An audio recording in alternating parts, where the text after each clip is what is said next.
Bueno, mantenemos esta cobertura especial a propósito de los hechos registrados el 24 de junio. Vamos a los segmentos de las entrevistas. Es importante porque tenemos no solamente que reseñar lo que está ocurriendo con la dinámica que hemos presentado, sino también un poquito visualizar, un poquito vislumbrar qué hacer hacia el futuro con las responsabilidades que de por medio tiene el Estado venezolano y por supuesto la sociedad como tal. Entonces, para conversar un poquito sobre esto y mucho más, tenemos a Víctor Carrillo, que es el coordinador del Centro de Políticas Públicas del IESA. Y bueno, Víctor, es importante un poquito ubicarse en la situación porque la reseña permanente y consistente de los hechos la tenemos, pero también hay que comenzar a pensar un poco hacia el futuro. ¿Qué hacer? ¿Cómo gerenciar todo esto? Las cifras son dramáticas. El impacto, no solamente el costo humano, sino el impacto económico, lo que significa, por ejemplo, en el Producto Interno Bruto, lo que significa reconstruir, lo que significa sacar los números finales de esta tragedia que estamos viviendo los venezolanos. ¿Qué hacer, en definitiva, hacia el futuro? Sí, bueno, Carlos, en primer término, muchas gracias por la invitación. Quiero comenzar, no hay forma de iniciar una entrevista hoy sin solidarizarme con todas las familias venezolanas que lamentablemente están de luto. Alrededor de 1.700 personas fallecidas, 5.000 personas heridas, 50.000 desaparecidos, que sí, la verdad que es un número horroroso. Pero bueno, en ese contexto nosotros tenemos que comenzar a trabajar en qué hacer en los próximos meses, en los próximos años, porque esto nos tiene que dejar algunas lecciones. Yo quiero incorporar en mi argumento o colocar a Venezuela en el debate internacional sobre las complejidades de crear valor público en entornos de turbulencia. Una cosa que está clara en la literatura académica y en la evidencia empírica es que cada vez estamos pasando de crisis, que son elementos puntuales que afectan el sistema sobre el cual se toman decisiones, a espacios de turbulencia que son como una especie de crisis perenne, donde hay una nueva normalidad después que ocurre un evento como este, ¿no? Ahora, uno de los elementos de la turbulencia es que suceden los famosos cisnes negros. Los cisnes negros son eventos que están estimados, que tienen una probabilidad de ocurrencia probablemente muy baja, pero que los costos, una vez que ocurren, son extremadamente altos. ¿Esto es un cisne negro? Esto es un cisne negro en términos de su magnitud. Y es un debate interesante porque tú pudieses preguntarte, ¿el gobierno pudo haber estado mejor preparado para un evento de este tipo? Sí, es una interrogante que surge cada momento. La verdad es sí. La verdad es que, por supuesto, que las primeras 48 horas fueron extremadamente caóticas y hay personas aún en el estado Vargas que se sienten en indefensión. Y hubo, por ejemplo, la devolución, evitar la entrada de unos médicos alemanes y austriacos con tecnología de punta, y el gobierno aún no ha aclarado por qué eso ocurrió, ¿no? Entonces, probablemente no hay un manejo adecuado, fino de la crisis, pero lo cierto es que la magnitud de un evento como este, un doblete sísmico de 7.2 y 7.5, pudiese rebasar a muchos gobiernos. Sí. Porque en última instancia esto no es un tema esencialmente de este gobierno, es un tema de la estructura burocrática, que es un tema global, que está, con la cual tú gestionas el sector público. Cuando tú tienes burocracia centralizada, extremadamente rígida, se hace muy lento el manejo de este tipo de eventos, ¿no? Entonces, te doy ejemplos. ¿Qué hacer? ¿Qué estrategias deben aplicarse en el mediano y largo plazo? Mira, una de las cosas que han sucedido en Noruega, por ejemplo, y en Dinamarca, es que cuando ocurre un cisne negro, la escalabilidad de los bienes y servicios tiene un pico. Es decir, ahorita hay un pico de médicos, ahorita hay un pico de rescatistas, y ningún sector público va a estar en la capacidad de mantener eso en su nómina, por ejemplo. Claro. Entonces, en Noruega y Dinamarca crearon un pool de rescatistas que están certificados, que están geolocalizados, que están entrenados. O sea, te estoy hablando de países que tienen 5 o 6 millones de habitantes y atendieron, por ejemplo, en el año 2022 a 25.000 refugiados ucranianos. O sea, fíjate la capacidad instalada tan baja que pueden tener ellos, ¿no? Pero esa escalabilidad y desescalabilidad les permite ser flexibles, y aquí la palabra central es flexibilidad en un nuevo juego, digamos, de la burocracia, que tiene que permitir que tú amplíes en momentos de pico y te restringas en momentos de valle sin que tengas una gran carga administrativa en el sector público. Te iba a comentar, comienzan a hacerse especulaciones, comienzan a plantearse incluso algunas cosas. El gobierno estaba anunciando, creo, si mal no recuerdo, ayer mismo, que tienen planteado un proyecto para construir con celeridad viviendas. Otros están haciendo anuncios de lo que se va a hacer con prontitud. En fin, si no hemos levantado todavía las toneladas de cemento y hierro, ¿no es un poco como prematuro comenzar a visualizar cosas si no se tiene suficientemente claro dónde va a haber viviendas, cómo se van a construir, cuál es la calidad de las viviendas, etcétera? Sí, absolutamente. Mira, a ver, otro de los grandes elementos que suele suceder, es un lugar común en la literatura, no voy a decir nada nuevo, es que estos eventos de crisis terminan siendo gatillos, disparadores, drivers de reforma. Entonces, antes de comenzar a hacer anuncios a diestra y siniestra, yo creo que lo importante es tener un debate. Una vez que el tema de la crisis esté controlado, porque lo principal es salvar vidas, es que las personas damnificadas estén en un lugar seguro. Una vez que eso esté ajustado, nosotros tenemos que ir a un pensamiento, por ejemplo, ¿qué hacer con La Guaira? ¿Qué hacer con el Estado Vargas? O sea, el Estado Vargas ha tenido 2 tragedias de clase mundial en menos de 30 años. Es obvio que la estructura de riesgo de ese Estado está comprometida. Entonces, si tú vas a levantar escombros y vas a volver a construir edificios de la misma densidad, creo que vas a tener un problema. Entonces, es Vargas un Estado nada más turístico y comercial. O sea, esos son el tipo de discusiones que se tienen que dar, por cierto, de una forma muy abierta y participativa. Pero que no ocurra, se me ocurre decirte, Víctor, que lo que pasó con el deslave.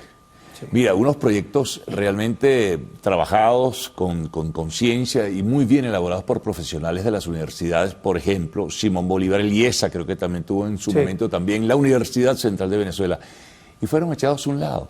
Y mira lo que ocurrió después, es decir, no los tomaron en cuenta. Esta vez yo creo que es el momento de pensar un poco en el aporte de los profesionales, de la gente preparada y calificada de verdad. Sí, absolutamente. Mira, otra recomendación, la voy a pegar con tu comentario, que da la gestión pública en espacios de turbulencia, en contextos de turbulencia, es que tú tengas una especie de manejo híbrido del poder. Es decir, tú tienes un centro de control que diseña grandes líneas de política y luego tienes una implementación descentralizada de esas políticas. Y aquí no se le da un papel importante, más allá de la sociedad civil, está claro, pero a las alcaldías, por ejemplo, que son quienes están más cerca del ciudadano, quien tiene la estructura administrativa hoy adecuada para poder gestionar recursos, vamos a tener un problema. Yo tengo una preocupación y es la ley de emergencia. La ley de emergencia nombra un Estado Mayor Conjunto. Sí. Y lo primero que te digo con toda transparencia es que cuando escucho Estado Mayor Conjunto me angustio, porque veo mucha centralización ahí que no necesariamente va de la mano de las mejores prácticas internacionales para solucionar esto en el mediano plazo. Sí. Sin embargo, el artículo 3 da como la posibilidad que haya unas alianzas intersectoriales entre la ciudadanía, la empresa privada, las academias, distintos actores en la creación de un plan de reconstrucción. Yo me quiero quedar con eso, yo me quiero quedar con que aprendimos del deslave, como tú bien lo has dicho y lo has comunicado. También la ciudadanía está mucho más informada, es mucho más madura y probablemente cuando vea el devenir de los acontecimientos, pues va a criticar de una manera informada y va a presionar para que eso exista. Vamos a hacer una pausa, Víctor. Vamos a regresar enseguida para seguir conversando contigo. Estamos con Víctor Carrillo, quien es el coordinador del Centro de Políticas Públicas del IESA.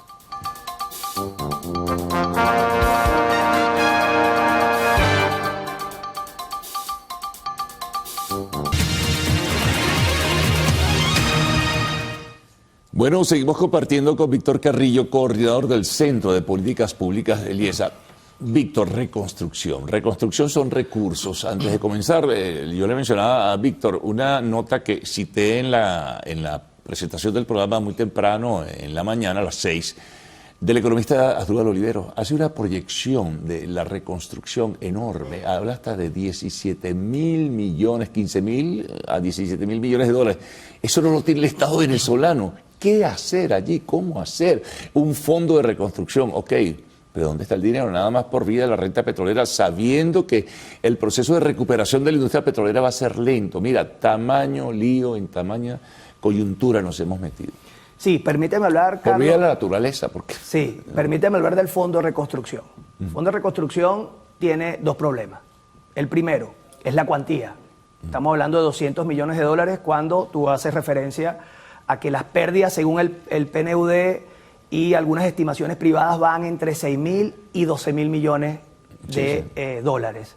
Eso está alrededor entre el 6 y el 9% del PIB. si son 6.700 millones, vamos a quedarnos con el número más digamos, ponderado, que es el del PNUD, eso es alrededor del 3% de la tragedia. Entonces, lo primero que necesitamos son recursos.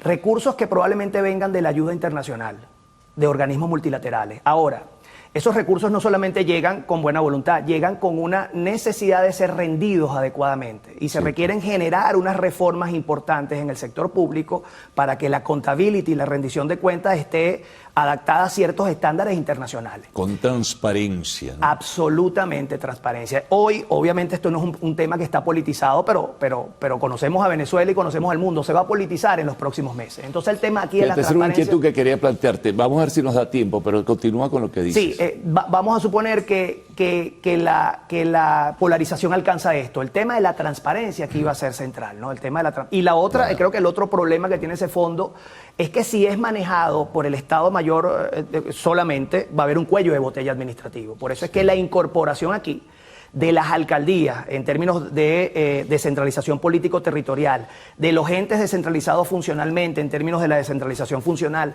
y de la sociedad civil y las empresas es esencial. Aquí tiene que haber unas alianzas intersectoriales para la reconstrucción. Esto no se va a poder hacer solamente desde el Estado. Sí, fíjate, eso viene muy a propósito de lo que señalas, porque si recordamos el deslave, se centralizó todo. Total. Fue el Estado. Y entonces se minimizaba el papel de otros factores de la sociedad organizada o incluso de la empresa privada, que también juega un papel, a pesar de sus limitaciones, también fundamental. Absolutamente. Entonces tienes un problema de cuantía de recursos y de la gobernanza del fondo. Claro. Y tienes un problema de la fragilidad institucional que tienes hoy, que en un país donde no hay datos de nada. Sí, sí. Fíjate, incluso, y con todo respeto, los 1.700 fallecidos son mucho más. Y esa es la verdad.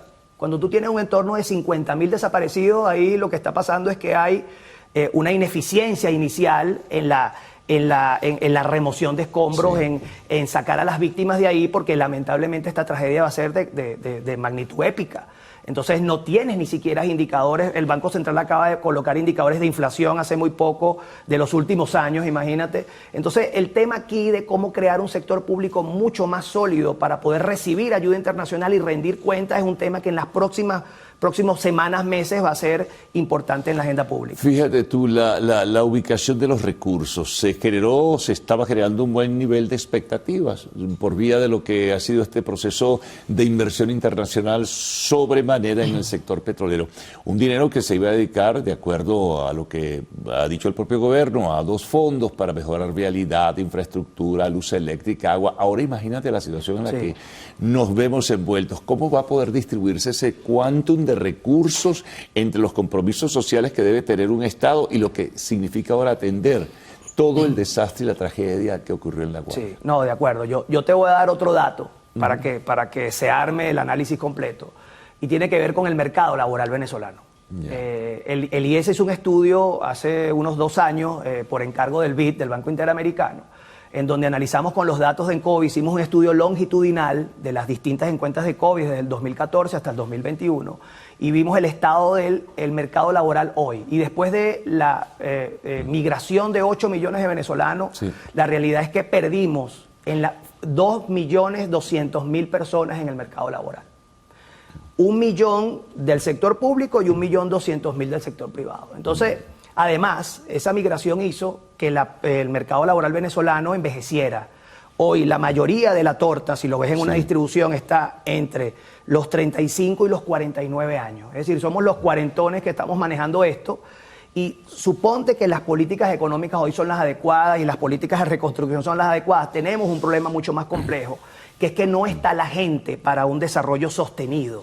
Entonces aquí también se tienen que plantear políticas de reintegración de la diáspora, no necesariamente de retorno de la diáspora, de reintegración, porque un poquito lo que te dice la literatura sobre migración es que somos transnacionales. Los chamos pueden estar en Europa, en los Estados Unidos y aún ser componentes importantes en la reconstrucción de Venezuela. Eso lo conversaba con el profesor Tomás Páez, que es el director del Observatorio de la Diáspora Venezolana, en cuanto al retorno. El retorno va a ser muy poco probable, pero sí hay la disposición de muchísima gente, sobre todo gente joven, porque ya los maduros dicen, bueno, voy a regresar tal vez por nostalgia, pero los jóvenes pueden regresar, pero de la siguiente manera: yo puedo ayudar, pero yo no me voy a instalar aquí, yo puedo ir y venir, y esa puede ser parte de un capital humano que se puede aprovechar para la reconstrucción inclusive. Absolutamente, es que la lógica hoy de la migración, de retorno, y de la migración esencialmente de retorno, es que no es un proceso lineal, no es un tema de que yo estoy en España y me devuelvo, sino que es un tema transnacional. Las personas comienzan a tener bases de operaciones en Venezuela y en España. El Observatorio de la Diáspora habla de una nueva geografía venezolana, que no es la que está en la territorialidad, sino la que está afuera.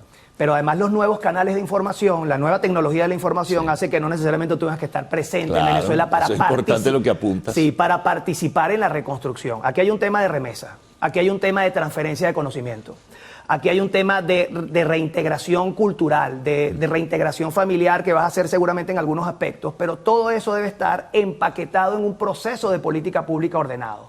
Porque es interesante entender que el retorno no es montar una gente en un avión y llevarla a Maiquetía. Sí. Entonces todo eso va a ser importante en la reconstrucción futura de Venezuela. No quiero dejar escapar que te lo mencioné. Por ejemplo, el caso de lo que algunos denominan la politización, por el debate y la rivalidad que existe entre un gobierno y unos opositores. Esto no puede lastimar incluso y contaminar lo que puede hacer el proceso de reconstrucción, porque si los factores de la política van a continuar con la confrontación y las contradicciones, entonces, ¿cómo queda una sociedad y cómo queda este pueblo lastimado por lo que ha ocurrido en diversas partes del país, fundamentalmente en el estado La Guaira? Sí, gran pregunta, Carlos. Mira, te tengo que responder primero de una manera tal vez poco optimista. El conflicto va a existir y el conflicto va a perdurar, y eso no es un tema venezolano. Uno de los elementos que caracteriza la turbulencia en el mundo es que el conflicto político, ideológico, racial está arreciando en todos lados, desde los Estados Unidos se observa. hasta Argentina, pasando por Europa, Medio Oriente, etcétera. ¿Qué pasa aquí? Que los países que logran un desarrollo sostenido son aquellos que entienden, en términos de clase política, hace falta una madurez importante de clase política, que tiene que haber algunas áreas importantes donde hay acuerdos centrales que no se tocan. Entonces, todo lo que es el proceso de reconstrucción del Estado Vargas, la atención a los damnificados, tiene que estar en un eje de política en donde todos tenemos que estar unidos. Ahí no puede haber ningún tipo de diferenciación ideológica sobre las cosas que se van a hacer. ¿Van a haber diferencias? Claro que sí, van a haber diferencias. Son propias del debate político, pero creo que la clase política tiene que saber procesarlas de una manera adecuada y moderada y madura. Bueno, muy buena reflexión con la que concluyes, ¿no?, esta conversación, Víctor, que quede para quienes tienen esa responsabilidad de un lado y del otro. Víctor, te agradezco mucho que hayas estado con nosotros. Espero que en una próxima oportunidad sigamos retomando, porque nos va a quedar muchas cosas de qué conversar en el futuro. Nos vamos a la pausa. Al retorno estaremos con más información y también estaremos retomando el resto de las entrevistas que están pautadas para estos segmentos a propósito de esta cobertura especial.